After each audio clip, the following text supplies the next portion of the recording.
Today is Chapter 8, Day 7. We are going to be learning about simple harmonic motion.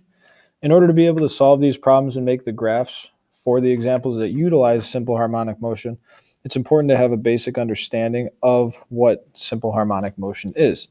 So basically, simple harmonic motion is if you have a central position, your graph is bouncing back and forth through the central position, maximizing, cutting down back through the central position, hitting a minimum where that distance between the central position is the same from the maximum and minimum. So with that in mind, we're able to find a lot of things about these graphs that can tell us the motion in real life and the distance and time it takes to run through cycles. If we take a look at the note up top, we have a new term that we want to know about. Frequency is the number of cycles per unit of time. The formula for frequency is 1 divided by the period of the function.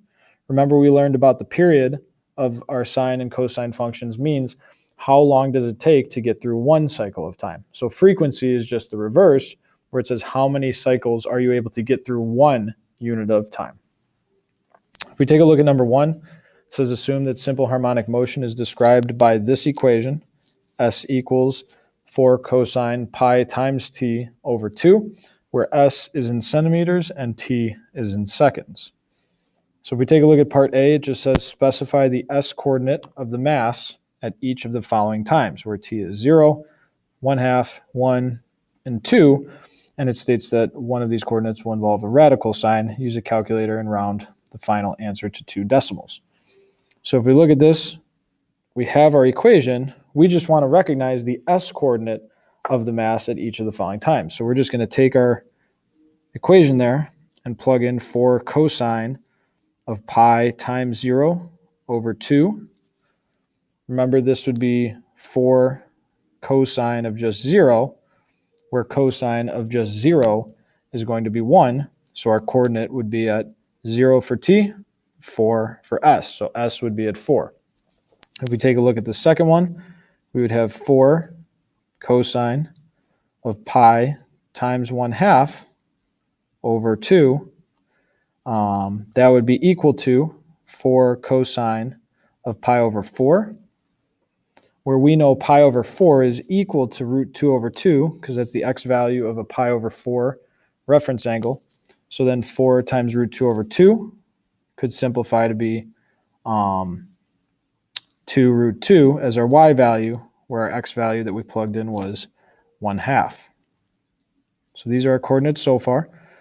Next one, 4 cosine of pi times 1 over 2. That equals 4 cosine of pi over 2. And again, cosine is the x value at pi over 2. So that would be 0, because the x value at pi over 2 is 0. 4 times 0 is going to be 0. So at 1, the y value would be 0. And then the last one, 4 cosine of pi times 2 over 2. So that would be 4 times cosine of pi. And again, pi is the 180 degree standard angle, where x is -1. So our coordinate there would be 2 for the t and -1 for the, -4. We got to remember that we did multiply it by 4. So 4 times -1. So our coordinate would be 2, -4. For part B, it says find the amplitude, the period, and the frequency of this motion. And then we're going to sketch the graph on this chart down here over the interval 0 to t, or 0 to 8. So if we look at the amplitude, remember the amplitude is always the absolute value of the a value. So the amplitude is going to be 4. So when we're making our graph here, we can put 4 and -4. Because there are no vertical shifts on this graph, we know that that is the maximum and minimum of our simple harmonic motion. We can find the period by doing 2 pi over b, where b is pi over 2, right? Because t is our independent variable. So we have 2 pi over 2, which if you multiply by the reciprocal, we would get 4. So the period the amount of time it takes to get through one cycle is going to be 4 units. So 4 tick marks out is going to be 1 period. Now this makes it a lot easier because, again, we're trying to graph over the interval 0 to 8. So this is 1 period, and then we're just going to repeat that cycle for the next 4 tick marks. So it works nice. It works nice for us there. The frequency, remember, is just the reciprocal. So if the period is 4, that means it takes 4 seconds to get through 1 cycle. So that means that it would take, after 1 second, you would get through 1/4 of a cycle. So that's the background information. Now, if we want to graph this, think back to how we graph a cosine function. So we have cosine, the a value is positive, so we're going to start up at 0, 4. And then actually, why don't we just use the a? You notice that after 1 second, we're at 1, 0. So at 1, we're at 1, 0. Again, 1 period is 4, so half a period is 2, half of half is 1. So 1, 0, and then 2, we're at -4. We can either do this by our graphing methods, or again, we already found a couple coordinates here at part A that we can utilize. And again, because it's a cosine function, we're going to bounce back up at 3, 0, cap out at 4, 4. But then for the second period of the function, why don't we just graph it while we're at it and come back through, and you notice the cycle. So here's the graph. This is all the same graph, but we're using our color so that the purple is the first period, meaning 1 period of the function, and then the green is still the same graph, but that is not part of the period. That is the second cycle of the function. You don't have to use 2 colors, obviously. You can keep it in the same.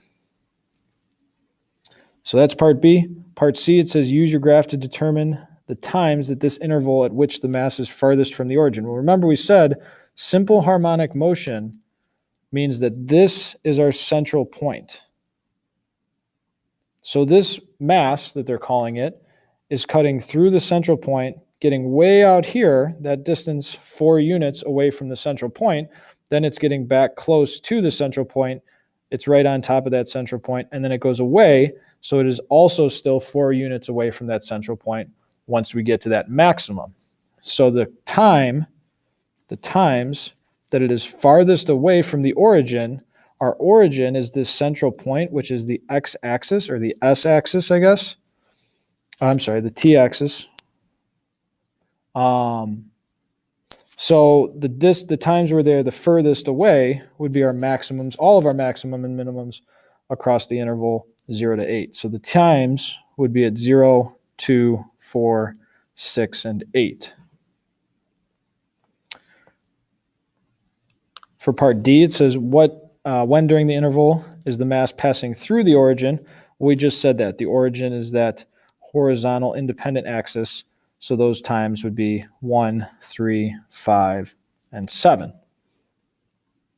The last part here for part E, if we take a look, it says when during the interval of time is the mass moving to the right? Now, you need the hint for this, unless you know this for some reason, but the mass is moving to the right when S coordinate is increasing, meaning when are we increasing over our interval? Let's use a highlighter instead. Moving to the right when the S coordinate is increasing. So when is the graph increasing? Well, that would be from that minimum to the maximum, and then again from that second minimum to the maximum. So we have 2 intervals here, from 2 to 4, and from 6 to 8. So from 2 to 4, that's interval notation. Unioned with 6 to 8, again, interval notation. That is the duration where our mass is moving to the right, because they're telling us that when it is increasing, it is moving to the right. If we take a look at the second example, it's very similar. The voltage in a household electrical outlet is given by that function, where V is measured in volts, T is in seconds.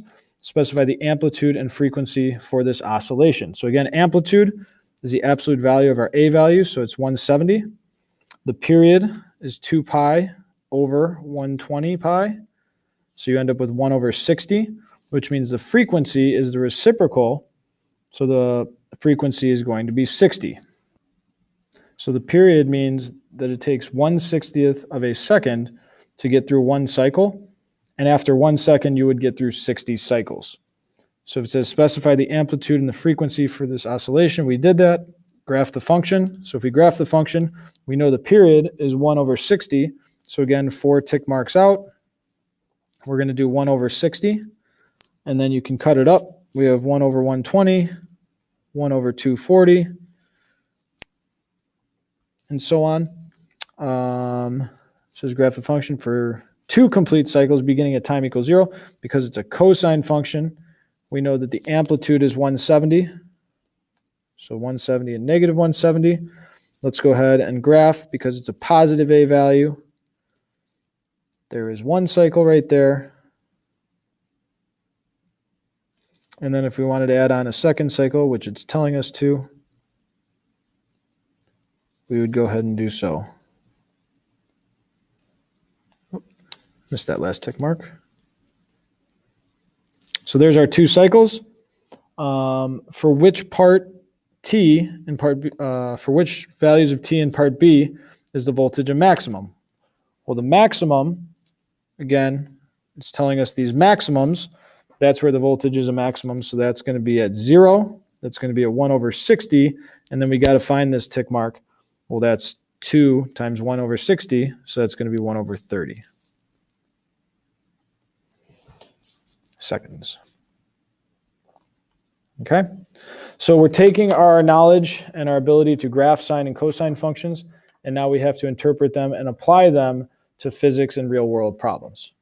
If you have any questions, feel free to ask your teacher. Good luck.